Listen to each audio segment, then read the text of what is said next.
Having a plier-based multi-tool is an essential piece of kit for me when I go into the outdoors, regardless if it's a day hike, a camping trip with the family, or a multi-day backpacking trip into the wilderness.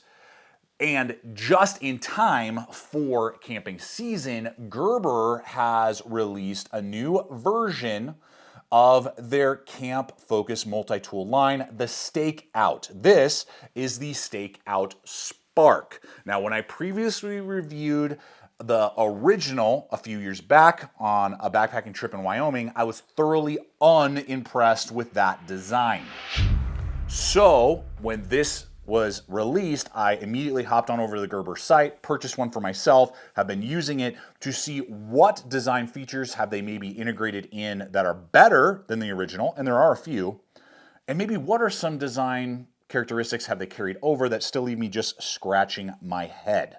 We're going to dive into all of that today, along with some other competitive options for outdoor high-value multi-tools to really determine where the Stakeout Spark stacks up and whether or not it makes sense this outdoor season.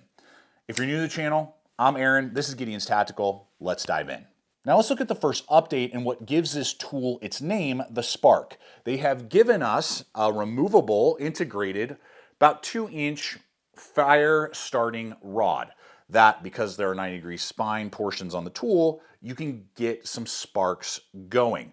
Can you start a fire? Yes, if you have a cotton ball or some sort of assistant to start a natural fire using just pure natural material, it would be a heavy lift, but potentially possible. Where I really see the value in this is helping you get your backpacking and camp stoves started, where you have the fuel going and all it needs is a little spark to start it up. That it can easily do, and though it might be a heavy lift, in an emergency, it's better than having nothing. And to compare it to the tweezers that the original model had, this is a vast improvement because those tweezers I don't think were necessary and didn't really function that well to begin with. So I think the first change was a net positive and a thumbs up for the model. Now the second change should have been a huge win, but actually is a massive fail because of the execution. And in my opinion, this is something that often plagues Gerber designs just in general, is the execution. The idea is there, the execution is like, who greenlit this thing? Okay, it has to do with the pocket clip. The original model did not come with one. I think pocket clips are a great value, bring a lot of versatility, ease of access to the tool, carrying around camp if you're at the fishing hole, whatever. Okay, so the pocket clip is well designed. It's bolted on so you can remove it if you want. It even comes with a little pass-through there for a lanyard if you wanted to. All great. The problem is if you're a righty and it's riding in your pocket and you pull out the blade, this is how it's now sitting in my hand. What would be the one tool? Leave a comment. What would be the one tool that you would probably use the most on this? Well, it would be the knife, right? Well, I have to pull the blade out, rotate the entire tool to access the plane edge. Why? Why did we do that? Especially when there is this huge dead space on the opposite side from the pocket clip where a pocket blade or the blade would have perfectly been situated. There's nothing there. It's just dead, wasted space. So that's the first kind of annoyance. Then you really start to dig into it. The blade, when you pull it up, that is accessible is the saw, which I'm not going to be using this saw too often. The problem is the pocket clip blocks where you would normally want to maybe engage. So you got to do this weird finger flip, multiple movements. Okay, that's really annoying, whatever, at least I still have a pocket clip. The pocket clip blocks the liner lock. It blocks the liner lock, which all these exterior tools are gonna have, so I cannot disengage the liner lock this way. I literally have to use two hands, use my fingernail to get underneath the clip, to press, push the blade toward my entire hand, to then close. I mean, it is the awkwardest opening and closing of a tool I have ever seen. I don't know what happened, especially when there's all this dead space. If they had just put this pocket clip right here where all this dead space is, then you'd be pulling out the blade and, oh look, the knife is right where it should be. Why did that happen? I don't know. Again, it's just simple. It's simple. Like what? If they had given me the prototype for 2 minutes, I could have pointed that out to them. And it's already got a bolt ready to rock and roll for a pocket clip right there. So I don't know what the thought process was that, but it's almost a complete fail in that pocket clip location, and I'm giving that part a big thumbs down. Now, we have much more to get to, but before we do that, I want to invite you to like, subscribe, make sure to hit the bell icon so you can be notified every week when I put up new videos just like this. And I have some big news for you Colorado viewers, or those of you who are going to be in Colorado on Saturday, April 12th. I'm going to be hanging out at the Mile High Hunt and Fish Expo from 9 to 3 with our friends over at the Hardside Hydration booth. It's going to be a blast, so I invite you guys to come down, say hi, we can talk gear, and you can get your hands on some of the Hardside Hydration equipment, see how it works, as well as explore all the other vendors that are going to be there. We're going to be at booth 608, and again, all the details for that are going to be in the description box below, so you can check all that out. And you may be saying to yourself, well, what's Hardside Hydration? I'm not super familiar with that. Dane and Dustin, the founders of this American-based company, have come up with a solution that I was looking for years, giving us a hose like you would have in a water bladder, but instead of having all the headache of cleaning and leaks and stuff, it attaches to your favorite water bottle, regardless if it's a wide mouth like a Nalgene or a Yeti, or a 28 millimeter mouth bottle like a Smart bottle. So you can have it on the exterior pack, way easier to clean, refill, do all that stuff. I've been using them for years now on my outdoor adventures. They're my preference when I want that hands-free hydration. And they've released a couple new updates, including a new bite valve, as well as some new color options on their hoses, including a low profile tan. Super cool. And yes, they now are offering a water filter to run in line with the system. We're going to be doing a totally separate video on that, but all those things are available. I'll have a link popping up as well as in the description box below over to their site, as well as a 10% off promo code that I have that you could apply towards your purchase. So you can really check out all the different options they have and really streamline your hydration system for the upcoming hiking and outdoor season as temperatures change. So I invite you guys to check them out, and I really look forward to hopefully seeing you at the upcoming expo. Now, the next change is a big win. It's the pliers. The original model had no pliers. So it's basically kind of the idea of a Swiss Army knife, but just giving you these kind of weird features. So for me, this brings a lot more value to the table. Now, it's a small plier head, but it functions as it should. It cuts through, cable, it cut through big thick zip ties, no problem. It's not going to be ideal for stripping wire, but that's not really where this is supposed to be used, right? It's supposed to be used in the outdoors, but you could be, messing with, snare wire, doing those type of things. It's easily going to clip through all of that, depending on the weight of your fishing line. You might be able to even cut through, that stuff, manipulate hooks, so pull pots and pans out of fire, manipulate lids, doing those type of things. That's where plier-based multi-tools in the outdoors I see a lot of value in, and you could put it in potentially in a go bag, do those type of things. But leave a comment below. I would love to know, do you see a lot of value in plier-based multi-tools when you're outdoors, or is it just kind of like wasted space and Swiss Army knife or those style of multi-tools are more your preference? I'll always appreciate the feedback. So overall, pliers win, thumbs up. So let's get into that blade.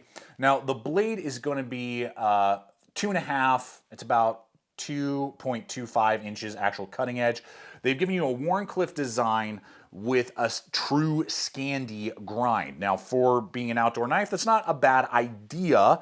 As I began to use it, utility, it does okay. It's not mind-blowing with like cardboard and things like that. But like rope, I could just like push through it, go through that type of stuff. Other materials, it's going to do what you would expect a Scandi knife to do. I really wanted to know how it would perform with wood. It absolutely bites in, very easy to notch with this grind. So that is a really positive thing. So if you are doing like a lot of notching, woodworking. When I actually wanted to do feather sticks, I started it and it bites in really well, giving you huge curls, but they're kind of thick and it's really tricky to get like paper thin curls with this blade. So I wanted to see how it would hold up compared to another Gerber. I believe this is the UST, the newest version that they just came out with. Video coming soon. This has a full flat grind, and it was much easier for me with the full flat grind to get like paper thin curls to help me like say start a fire and do that type of stuff. So it's kind of a double-edged sword. Now this is annoying. Gerber does not state anywhere what type of steel we're using.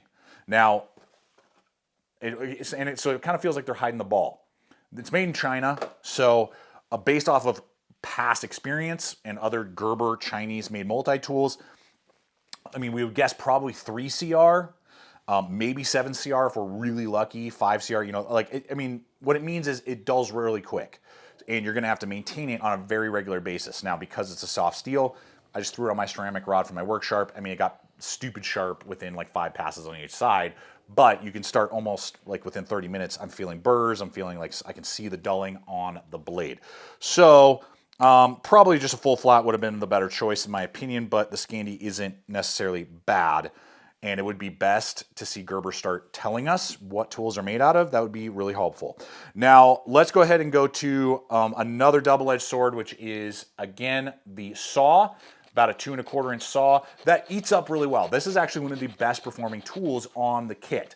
It really eats up really fast, very easy to give because of its thickness, a perfect notch for a tripwire, things like that if you're using it for those type of things. And then you can easily saw through it, say like anything the size of your finger, if you're needing to do that, it's gonna eat right through that type of wood.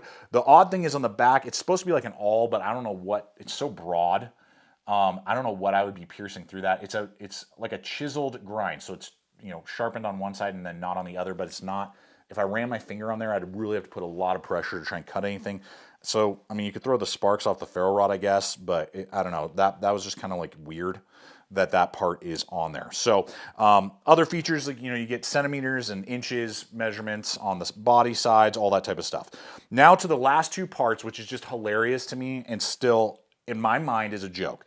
The name of the tool is the stakeout.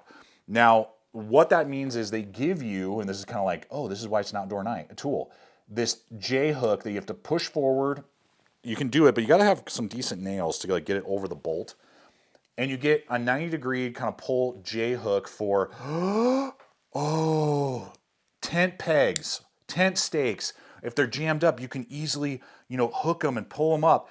So I wanted to bounce back to what the original model had, which is the same tool. What my dad, who's been backpacking for like 30 years, what he thought of that. Oh, Dad, I need your feedback on this little Gerber tool called the Stakeout. Okay, it's designed for backpackers.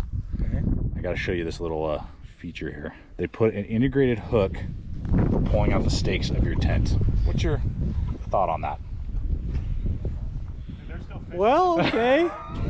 Yeah. You've been backpacking for how long? For like 30 years now, 40 years. Have you ever needed a hook to get your tent stake out? No, usually I just pull on those little ties they have on the top with my thumb or my index finger and it pops right out. So that is not a tool that you go out of your way to go buy for backpacking?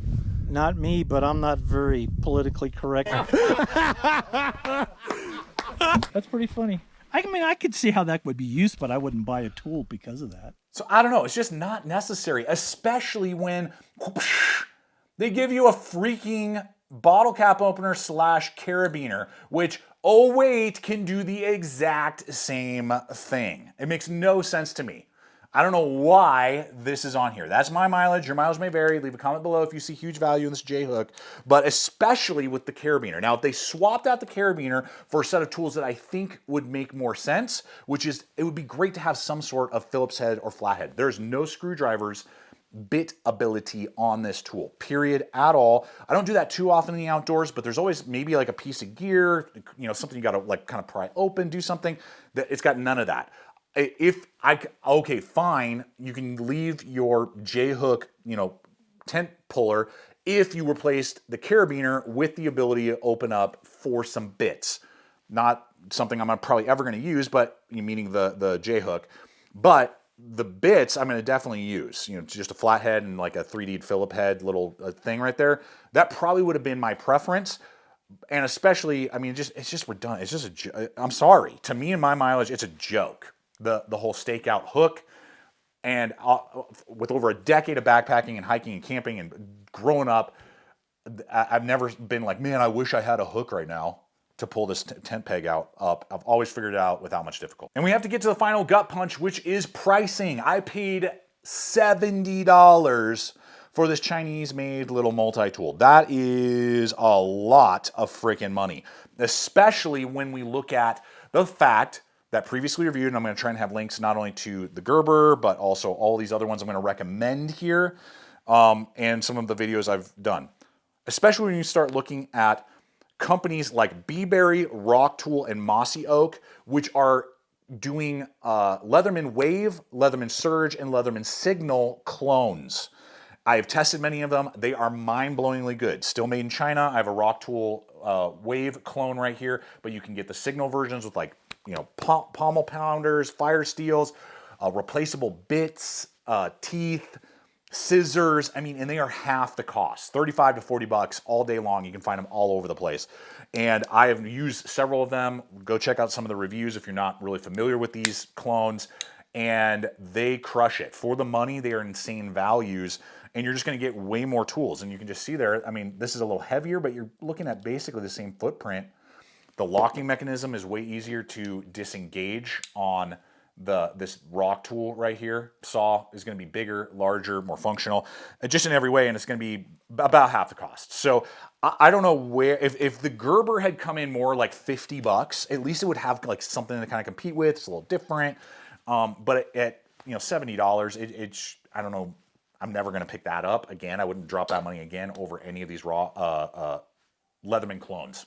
And I've purchased many, and I have them like in fishing kits, backup tools. I still love my dedicated Leathermans. I have a few like the MP600 from Gerber that I still love, but this one just is not a win, especially for the pricing. I could look at over some of these wonkiness issues if they had priced it better and more competitive, but for 35, 40 bucks, I can get any of these clones that are really well built and manufactured in the same location. So that's me, that's my mileage. I look forward to hearing your guys' thoughts, your take. Appreciate you guys hanging with me. Check out the other videos, subscribe if you haven't, and until next time, always remember to stay equipped, stay prepared, and I'll see you out there.